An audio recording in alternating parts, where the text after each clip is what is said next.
Salutations chers amis.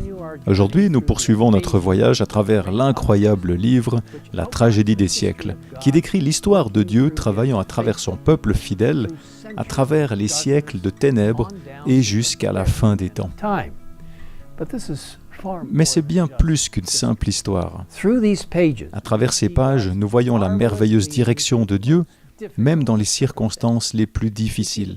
Nous voyons la puissance et la fiabilité de sa parole. Et nous sommes encouragés, sachant que, comme nous le lisons dans Hébreux 13 au verset 8, Jésus-Christ est le même hier, aujourd'hui et pour l'éternité.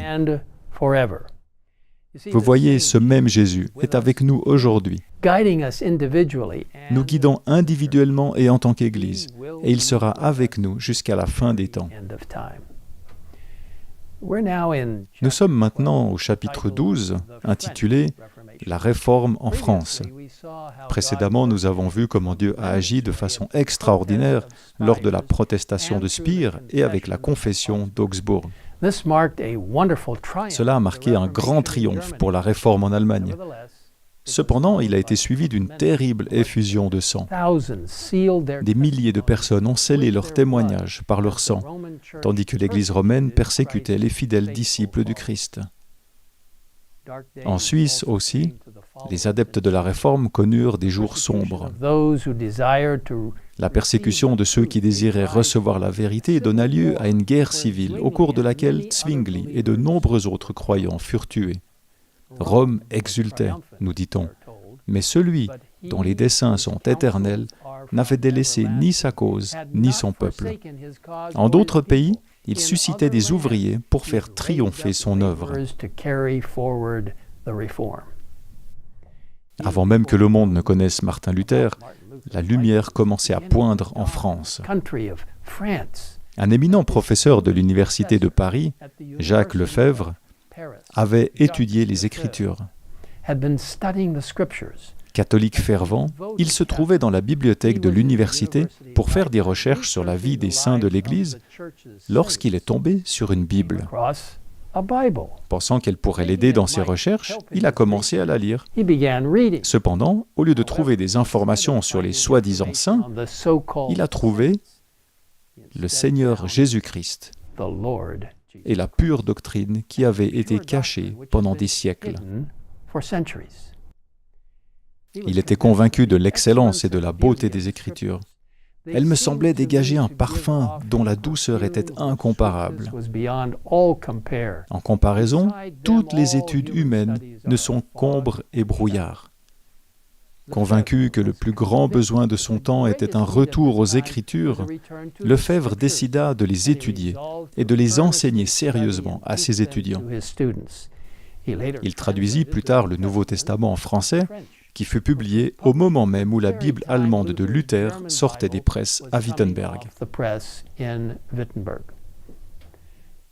L'un de ses étudiants, des étudiants de Lefebvre, Guillaume Farel, devint une voix importante de la Réforme en France. Tout comme l'apôtre Paul, Farel était issu d'une famille pieuse et soutenait ardemment l'Église établie. Romaniste fervent, il désirait ardemment détruire tout ce qui s'opposait à l'Église. Entendait-il parler contre le pape tant vénéré? Il grinçait des dents comme un loup furieux. Comme son mentor Lefebvre, il avait été fidèle à l'adoration des saints, au culte des sanctuaires et aux actes de pénitence. Mais aucune de ces pratiques ne lui avait apporté la paix à laquelle il aspirait. En écoutant son mentor expliquer le salut par la grâce et le fait que seul le Christ peut ouvrir les portes du ciel et fermer celles de l'enfer, Farel ressentit un énorme soulagement et accepta la vérité avec joie. Tout comme l'apôtre Paul, Farel, autrefois persécuteur, devint zélé pour la cause du Christ et commença à proclamer publiquement l'Évangile. Bientôt d'autres se joignirent à lui, notamment un dignitaire de l'Église, l'évêque de Meaux, qui s'efforça d'instruire le clergé et le peuple de son diocèse dans la parole de Dieu. Il fit tout ce qu'il pouvait pour diffuser largement la traduction du Nouveau Testament dans Lefebvre. Et bientôt, même les paysans de Meaux possédèrent des exemplaires du livre sacré. La lumière de la parole de Dieu se répandit rapidement et le nombre de convertis augmenta chaque jour. Les dirigeants de l'Église romaine s'inquiétèrent. Des persécutions éclatèrent en France et de nombreux adeptes de la Réforme furent brûlés sur le bûcher. Malheureusement, lorsque l'évêque de Meaux fut mis en demeure de choisir entre le feu et la rétraction, il prit le chemin le plus facile.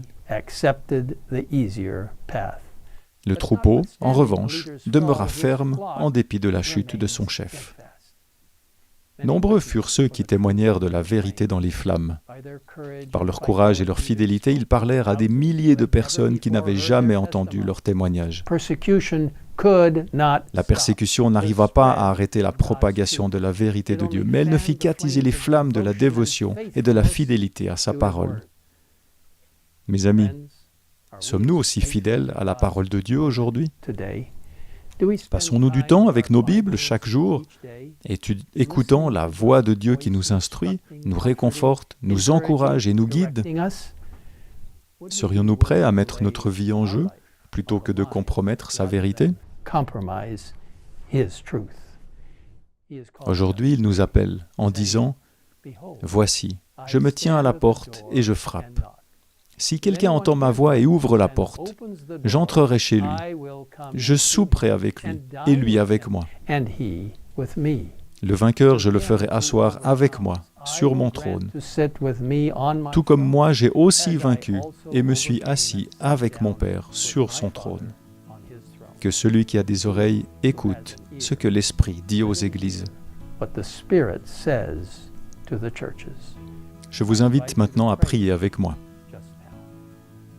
Père Céleste, merci pour les sentinelles fidèles du passé, des personnes qui, en écoutant la parole de Dieu, ont compris sa vérité. Ils ont défendu fermement ce qui était juste et, par ta puissance, ont pu traverser les flammes pour mourir en te rendant témoignage. Seigneur, nous te demandons de nous aider à être inébranlables dans notre détermination à défendre la parole de Dieu, alors que nous faisons face à l'avenir et au vent qui s'oppose à la parole de Dieu. Aide-nous à élever la parole de Dieu, la parole écrite de Dieu qui représente Jésus, la parole vivante. Merci de nous écouter dans cette prière. Nous te le demandons au nom de Jésus. Amen. Amen.